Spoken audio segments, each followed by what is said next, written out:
Bom dia a todos, bom dia a todas, bom dia para você que nos assiste pela Pop TV em Sobradinho e Porto Alegre. Sejam todos muito bem-vindos e bem-vindas a mais um ICL Mercado Investimentos. Hoje, terça-feira, dia de continuar aquela história toda do Banco Master que eu estava contando para vocês ontem e acabou o tempo.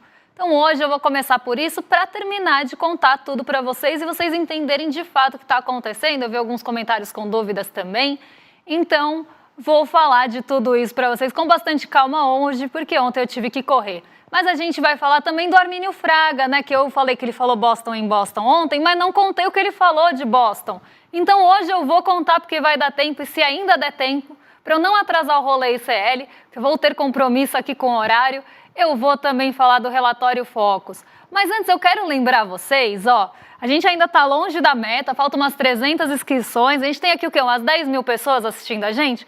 É só 300 entrarem lá, pode clicar no QR Code, entrar em iclmercado.com.br para vocês concorrerem, além de participar da aula, que vai ser incrível. Então é ganha-ganha, né, gente? Não tem como perder. Você ganha o ingresso para a aula e ainda pode concorrer a essa canequinha. E aí eu sempre falo, né? Não importa se entra aí no ICL Mercado, se entra no rolê, no N1, o importante é vocês participarem da aula, porque no fim das contas, esse é o melhor presente. Mas vamos lá, que tem bastante coisa para a gente falar, então vamos entrar em iclmercado.com.br e se inscrever aí para a aula de hoje, que às 8 horas eu estarei lá, então vocês vão me ver 2 vezes, mas agora tem agenda. Então entre em iclmercado.com.br para se inscrever e agora a gente vai para a agenda do dia, que também está bem cheia, então uma agenda bem recheada. Eu já tinha falado que vão começar a sair aqueles balanços corporativos, isso vai começar a tomar bastante espaço da agenda. Então vamos ver aí o que já saiu, o que tem para sair da nossa agenda de hoje. Antes da abertura saíram 2 balanços já de setor financeiro dos Estados Unidos. Quem que divulgou? Bank of America e Citigroup. Tá? Então aqui resultados de empresas do setor financeiro são os primeiros que saem mesmo. Então esses 2 já estão conhecidos. 6 horas da manhã, produção industrial de fevereiro. Às 6 horas da manhã, na Alemanha, índice de expectativas econômicas de abril, então expectativas daqui para frente. FGV divulgou o IGP-10, então aquele termômetro, né, que mostra ali como é que está a inflação do dia 10 ao dia 10 pela FGV. A gente traz esse dado para vocês durante a semana, então amanhã provavelmente a gente traga o dado para que vocês acompanhem aí o que pode já ter algum indício de inflação em abril. Às 9h30 da manhã tem Fed de Nova York com índice de atividade industrial do Empire State, resultado de abril aqui também. Então, basicamente, produção industrial dos Estados Unidos. Mas vamos seguir que tem mais coisa aqui na nossa agenda para a gente passar para vocês. 10 horas aqui no Brasil, saiu o Prisma Fiscal, que traz previsões do mercado sobre indicadores fiscais. Tá? Então, aqui não é só macroeconômicos, mas também indicadores fiscais. Presidente do Fed de Richmond, o Tom Barkin, vai discursar na Universidade de Carolina do Norte e o presidente Lula participa da cerimônia de abertura de uma fábrica da Nissan, hoje no Rio de Janeiro.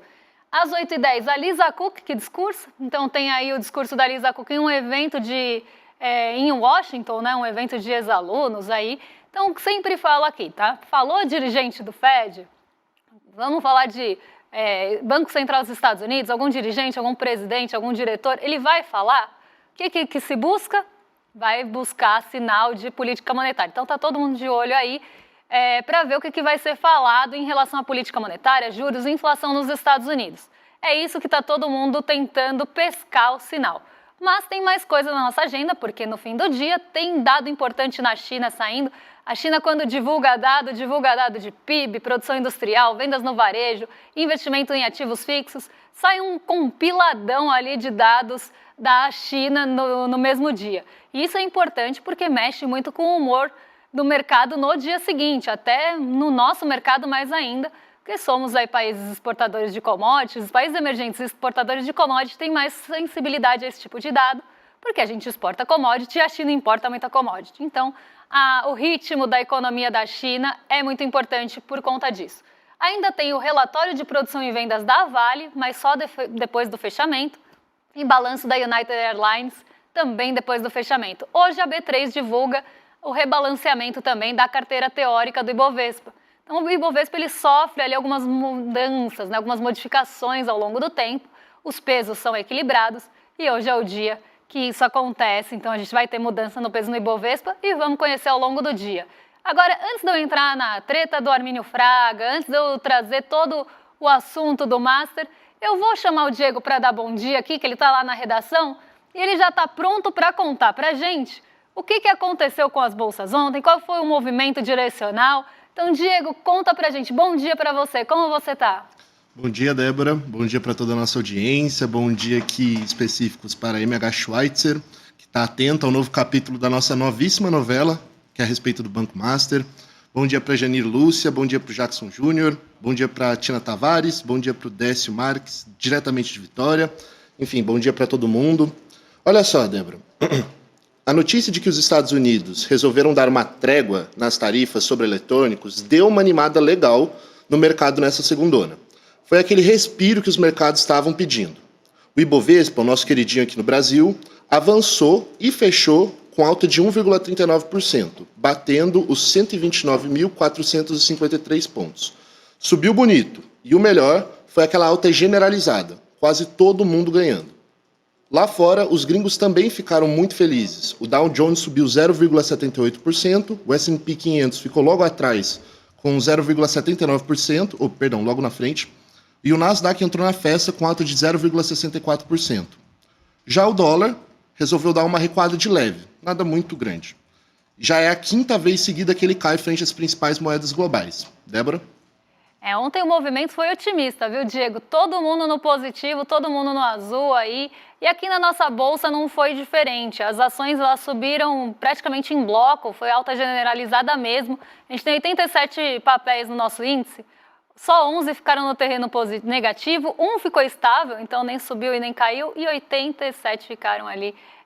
87 não, a maioria ficou no terreno positivo, todos com altas até expressivas, mas a mais expressiva de todas, assim, o que puxou bastante o índice, até pelo peso, foi a Vale e também ali as ações de mineração e siderurgia por conta do preço da alta do minério de ferro, né? Então o minério de ferro ele subiu bastante, ele teve uma alta tanto em Singapura quanto também ali em Dalian, na China, né, que é o principal praça ali de negociação no minério de ferro. Então isso deu um fôlego bem grande para a nossa bolsa ontem, porque as commodities, como eu falei, têm peso bastante expressivo e essa trégua, essa possibilidade de trégua entre a China e os Estados Unidos animaram os dois lados. Então a Ásia foi para o terreno positivo, os Estados Unidos também foi e os dois acabaram puxando o mundo todo a reboque aí. Mas a gente tem essa novela, está longe de acabar. Então, qualquer discurso ou qualquer sinalização que se tenha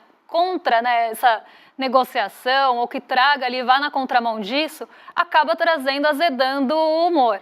Por exemplo, ontem o Donald Trump, ele, em algum momento, ele falou, ele reforçou, porque ele vem com um discurso, eu acho que isso é importante falar. Eu falei que ele está um morde-a-sopra sem fim, né? Ele morde, assopra, fala, eu quero negociar com a China, ataca a China.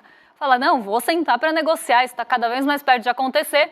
Aí, à tarde, ele fala, não, mas a gente tem que ver, né, porque eu não vou desistir das tarifas, eu quero proteger a indústria, eu quero repatriar as indústrias nos Estados Unidos, quero trazer de volta essas indústrias para cá. Então, fica um discurso desconexo, ao mesmo tempo que ele quer negociar, ele quer fortalecer as tarifas, quer reforçar as tarifas, ao mesmo tempo que ele quer negociar com a China, ele quer atacar a China. Então, isso traz essa incerteza para o mercado. E ontem, o pior momento do dia que a gente teve ao longo do dia todo foi justamente nesse momento que ele falou que ele quer reforçar as tarifas, que ele quer trazer as empresas de volta para os Estados Unidos. Quando ele falou isso, foi o único momento que o dólar subiu. Então, assim, a gente vê que a gente está muito refém desses discursos e qualquer escorregada, qualquer sinalização contrária vai azedar o humor mesmo. Vai jogar areia no chope, vai jogar água no chope também. Areia nas expectativas e água no chope, né? Fica melhor assim. Mas vai acontecer isso. Então a gente tem que ficar muito atento com esse movimento, porque a qualquer momento ele pode mudar.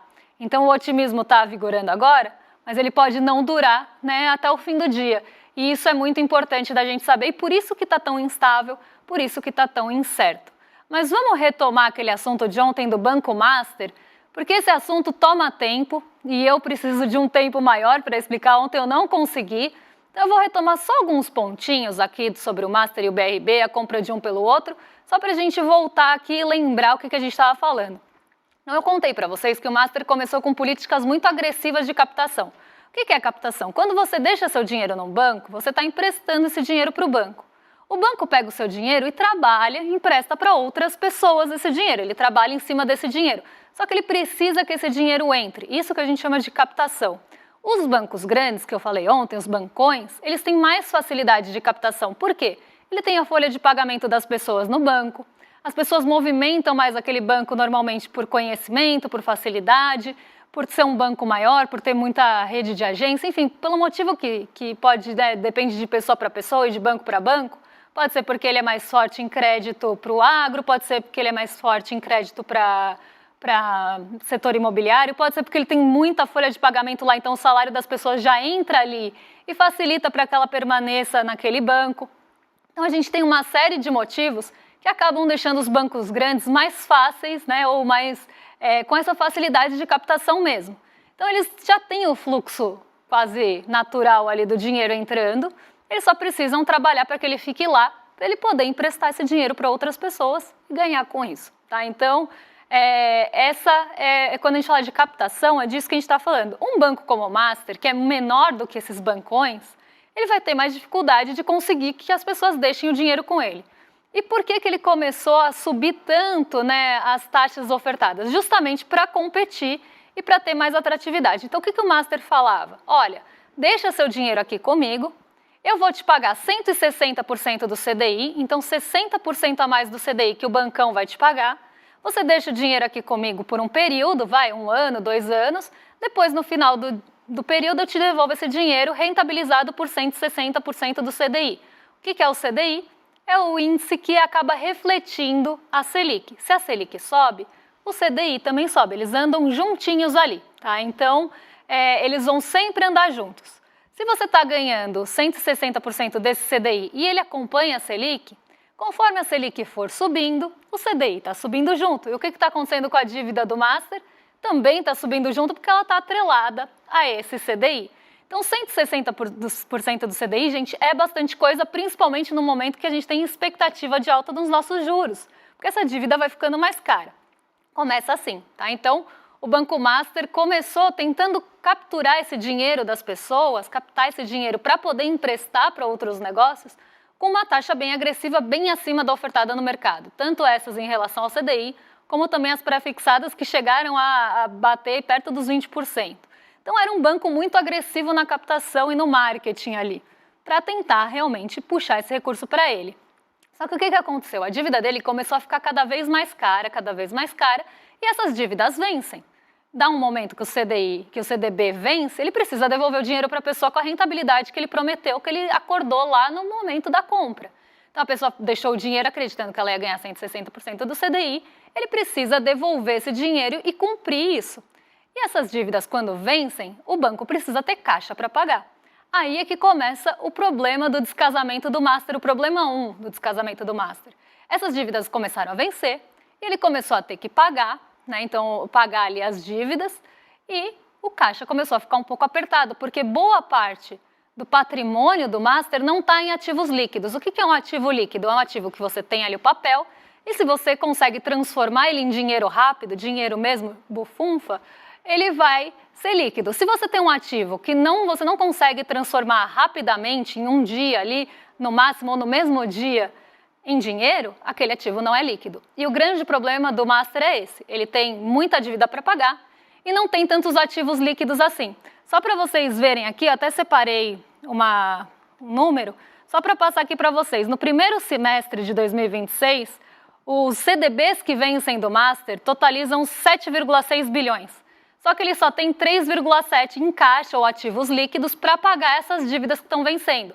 Então, pode faltar grana no caixa para honrar com esses compromissos. Esse é o problema 1 do Master. E aí que ele começou a acender o alerta de que ele poderia estar com algum problema para conseguir pagar ali as dívidas que ele assumiu com as pessoas que compraram os CDBs a taxas bem altas do Banco Master. E aí o que o Banco Master falava? Não, mas calma. Se você comprar um CDB nosso, né, um CDB que está muito acima do mercado, você ainda tem o FGC por trás. que é o FGC? É o Fundo Garantidor de Crédito. É uma instituição privada, mantida pelos próprios bancos para garantir a estabilidade do sistema financeiro, porque banco quando quebra, gente, é efeito dominó. Esse é o problema também e esse é o medo que se tem em relação à quebra do Banco Master. Então, o que ele falava? Você tem o FGC por trás. Se eu não pagar, o FGC paga, né? Se eu quebrar, o FGC paga. O FGC ele garante até 250 mil por instituição e por CPF. Então, se você tem até 250 mil no Master, isso está garantido pelo FGC. Tem 251 mil, os 250 mil estão garantidos e o 1 mil não. Então, tudo que excede os 250 mil já não está garantido pelo FGC. Só que usava-se o FGC, os bancos médios usavam o FGC como essa coisa da garantia. Não, calma, porque se der errado aqui tem o FGC.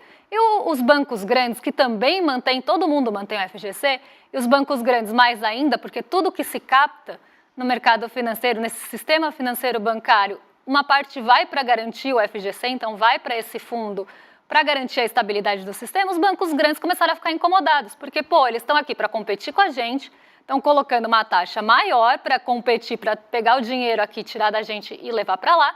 E ainda estão falando que, no fim das contas, o FGC, que é mantido por todos, que vai arcar com o prejuízo se precisar. Então, isso começou a incomodar os grandes bancos também. Mas calma lá que tem mais coisa. E o que o Banco Master fez? Ele começou a achar algumas formas para inflar o balanço dele. O que é inflar o balanço dele? O balanço é uma foto, gente. Você tem uma foto no dia 31 de dezembro de um ano, você tem uma foto no dia 31 de dezembro do outro ano. Ele não é um filme, é uma foto e você compara fotos.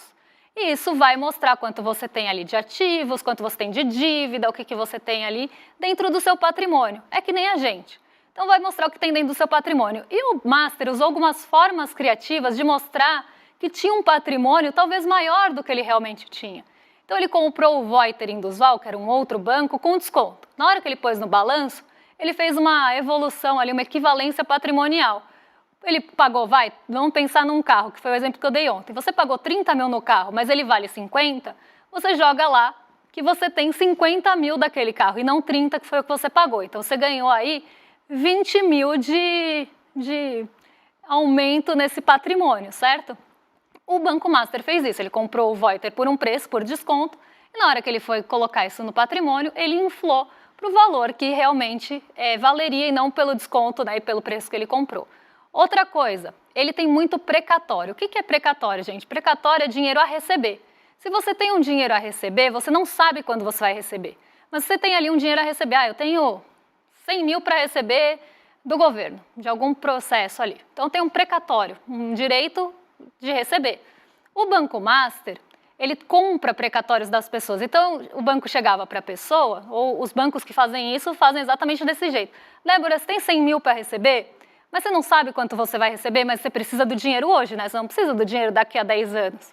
Então faz o seguinte, eu compro de você por 40 e você me vende e eu recebo 100 mil por você lá no futuro. Isso se chama direito creditório. E tem fundos disso, tá? Então esses precatórios, eles não têm um mercado regularizado. É meio que ali no acordo, meio que no boca a boca. E como você precifica quanto vale um precatório?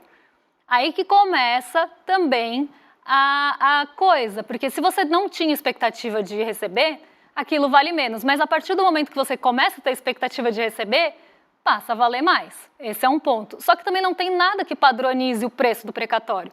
Não tem uma tabela de precatório, não tem um mercado regularizado de precatório que a Ambima todo dia dá o preço daquele precatório. Não existe. Então, você pode ali dar o preço que você achar que vale. Isso também infla o balanço, então o balanço vai ficando maior. E aí entra na notícia que a gente parou ontem, que é justamente aqui. BRB, que é o banco que quer comprar o Master agora, comprou 5,9 bilhões, então quase 6 bilhões de crédito de outros bancos. 4,7 vieram do Master. Então ele botou dinheiro no Master, ele comprou crédito do Master e botou dinheiro no Master, o Master ficou com aquele caixa, isso também inflou o preço dele, inflou o patrimônio dele, e aí você tem vários pontos aí deixando o Master cada vez mais caro. No ano seguinte, o BRB vai lá e fala, eu quero comprar o Master. Eu quero comprar o Master, não todo o Master, só os créditos que me interessam, só a parte que me interessa. Eu quero comprar o Master de uma coisa que ele já tinha injetado dinheiro e ficou mais cara. Isso acendeu um alerta no Ministério Público, porque se você tem ali, né, um banco que já tinha comprado uma carteira de crédito comprar crédito do banco, como eu expliquei ontem, também limpa o balanço, porque você tem ali, né, o balanço patrimonial tem os créditos que não são recebíveis hoje. Eles são recebíveis, se você tem um crédito, você vai pagando mês a mês, certo? O banco vai recebendo mês a mês. O que você faz? Você tira isso do balanço e entra dinheiro de uma vez só, se você vende aquele crédito. Então, isso também infla o balanço. Então, várias coisas ali foram injetando dinheiro e deixando o Banco Master cada vez maior. E isso começou, né, a fazer o banco ficar mais inchadão. No ano seguinte, ele vai lá e fala, estou à venda, e o BRB, que já tinha injetado dinheiro e deixado o Master mais caro, fala que vai comprar o Master por um preço também maior, porque ele está valendo mais do que ele valia antes de todas essas infladas. Então, isso realmente acendeu uma desconfiança no Ministério Público para tentar ali ver se esse acordo estava certo, até porque a gente está falando de um banco regional de Brasília, a gente está falando de um banco aí estatal. E a gente tem uma outra coisa que eu queria falar para vocês, que uma dos artifícios usados aqui nessa venda, tá, foi justamente a forma que ela foi feita. Porque o Banco Master, né, ele teve ali o modelo de aquisição de proposto ali pelo BRB para comprar o Master. E o modelo foi prever compra de 49% das ações ordinárias. Ação ordinária é o que dá poder de voto, é o que dá poder de decisão, e 100% das preferenciais, que dão preferência em receber dividendo se tiver. Tá? Então, 100% das preferenciais e só 49% das ordinárias. Aí que está o pulo do gato. Porque o Vorcaro, que é o atual dono do Master, ficaria com 51% das ações que realmente decidem o rumo da empresa. E isso permitiu ao BRB evitar a necessidade de aprovação legislativa e reduziu a possibilidade de questionamentos por parte do Ministério Público e de quem? Do Tribunal de Contas. Então, eles fizeram de um jeito para tentar não acender alerta em ninguém. Só que todas essas questões que eu expliquei para vocês começaram a acender alerta não só do Ministério Público, mas também dos grandes bancos que começaram a achar isso estranho, mas também do FGC que falou, eu não quero ficar com a bomba na mão. Então, todo mundo começou a ficar, opa, peraí, o que tem aí? Por que está sendo feito dessa forma? E aí o Banco Master começou a ter que se explicar com razão, porque se ele está fazendo de uma forma para evitar tudo isso e fez todas essas infladas de patrimônio, isso gera desconfiança e tem que explicar sim. Só que aí tem outra questão, se não vender o Master, o que vai acontecer, né, com o sistema financeiro que, como eu falei, quando quebra, tem efeito dominó, porque um banco compra a dívida do outro, um banco tem CDB do outro, aí você não vai receber, isso começa a gerar, sim, um efeito cascata ali. Então está todo mundo preocupado, ninguém quer que o Banco Master quebre, mas também não querem ficar com o mico, ninguém quer ficar com o mico na mão. E aí entra também, né, as ligações políticas, porque a gente está falando de um banco regional de Brasília, e olha só as ligações políticas. O Banco Master, né, instituição privada, gerou surpresas e levantou questionamentos, até aí tudo bem. As negociações contaram com o envolvimento de figuras políticas influentes. Daniel Vorcaro, controlador do Master, é ligado ao ex-ministro Ciro Nogueira e ao presidente do União Brasil, Antônio Rueda. Já Augusto Lima, que também é sócio do banco, é casado com a Flávia Pérez, que mantém vínculos com quem? Com o governador do Distrito Federal, Ibanez Rocha. Então, olha onde começa também a acender questões. Né? E aí tem uma informação quase em clima de fofoca, mas que eu sei que a gente gosta, né? Que fala também sobre algumas relações que existem por trás aí de Vorcaro, que é o dono do Banco Master hoje. A irmã do Vorcaro, que é a Natália Vorcaro, é casada com o pastor Fabiano Zettel, que também é dono do fundo de investimento Moriá. Em 2022, Zettel foi o maior financiador individual da campanha de presidência de Jair Bolsonaro. Aí tem umas outras coisas aqui que não importam, né? Que a festa da filha de 15 anos da filha do Vorcaro custou 15 milhões. Isso não importa. O que importa aqui é que tem muita gente envolvida, né, muitas pessoas aí ligadas à política envolvidas em uma operação que envolve um banco estatal do Distrito Federal. Né? Então, e que tem o Ibanez aí também metido na confusão, né? Todo mundo é muito amigo e por isso quem tem amigos tem banco, quem tem banco tem tudo, né? Então, a gente já entende um pouco do desenrolar dessa história. Mas o que está preocupando muitas pessoas? Porque tem gente que comprou o CDB do Banco Master por indicação e falou, pô, agora eu que vou me ferrar, né? Tudo isso acontecendo, é bom, ninguém quer ficar comigo na mão, vai ficar na minha mão. Então, assim, gente, se você tem um CDB do Banco Master, o que pode acontecer? Né? Se ele for comprado, vendido, tudo bem. Vão salvar o Banco Master e você vai ter ali a sua rentabilidade recebida, você vai receber o valor. Se isso começar a dar muito problema, encontrarem sim algumas coisas que impeçam, né, alguns empecilhos ali em relação à compra e venda, e essa venda não se concretizar e o Master realmente não tiver caixa, porque tudo isso que ele inflou o patrimônio, gente, não é receita recorrente, não é caixa, não é líquido, é tudo ou ativo que está muito preso, que são os precatórios, ou é compra não recorrente, então ele vai comprar um Voiter todo ano para inflar ali o patrimônio? Não vai. Então, são coisas não recorrentes, e muito da receita do Master veio de receitas que não são recorrentes, que não recorrem ali, né, com o passar do tempo, não volta a acontecer. Então, o problema de caixa dele acontece. E aí, se ele não vender, não resolver essa história, quem tem até 250 mil ainda recebe pelo FGC, só que aí entra na fila do FGC e vai trazer dor de cabeça. Por isso que a gente sempre fala, sabe? Quando vai buscar um banco, né, às vezes precisa ali ter... Nossa, entrou alguma coisa no meu olho aqui. Quando vai buscar um banco, vai buscar um ativo, algo que eu quero deixar meu dinheiro, precisa sim de uma isenção nessa indicação. Você precisa saber tomar suas decisões e é isso também que a gente vai explicar na nossa aula de hoje, que acontece às 8 horas em iclmercado.com.br para se inscrever. E aí vocês já ficam por dentro de tudo, do que está acontecendo no cenário global, o que está acontecendo também em relação ao nosso Brasilzão e para não cair em cilada de banco, que às vezes oferece coisa muito boa, mas pode não ser tão bom assim, né? Pode ser o mico que vai ficar na sua mão ali. Então já se inscreve em iclmercado.com.br ou no QR Code que está aqui no cantinho da tela, for mais fácil para vocês.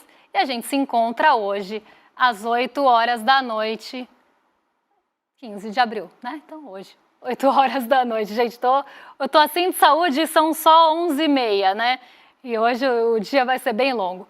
Mas é isso, gente. Era essa história que eu queria contar para vocês. Espero que vocês tenham entendido, mas se tiverem dúvidas, deixem no chat que amanhã a gente responde. E amanhã eu falo para vocês também do Armínio Fraga. Não vou mais adiar Armínio Fraga, porque a gente precisa falar desse homem, porque ele falou besteira e não foi pouco. Agora eu vou entregar no horário, aqui estou gravando, no horário para o Rolê ICL. Então, estão em mais... Nossa, até engasguei, ó. Estão em mais que excelente companhia aí com o William Deluca e Guga Noblar. E eu volto amanhã com as principais notícias e assuntos do dia. Um beijão e até amanhã, pessoal. É hoje a nossa aula Tudo o que você precisa saber para investir. Uma aula muito importante para todo mundo porque ela ensina o básico de uma maneira muito fácil, para você poder já sair dali tendo uma outra visão e não fazer as besteiras que as pessoas costumam fazer. Se você já está inscrito ou inscrita, 1 hora antes da aula vai chegar o link para você clicar e já entrar ali na sala de espera. Até de noite.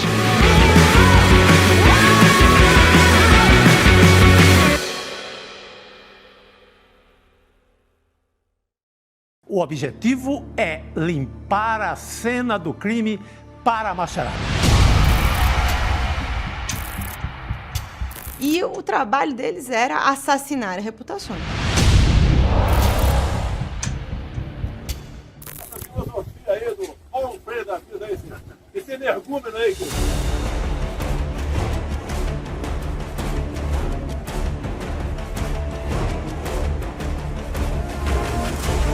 A família Bolsonaro tinha todo um esquema montado para atacar opositores virtualmente. Mas se a gente for lembrar, foi exatamente essa estrutura de questionamento que colocou em xeque as eleições de 2022. E deu no que deu.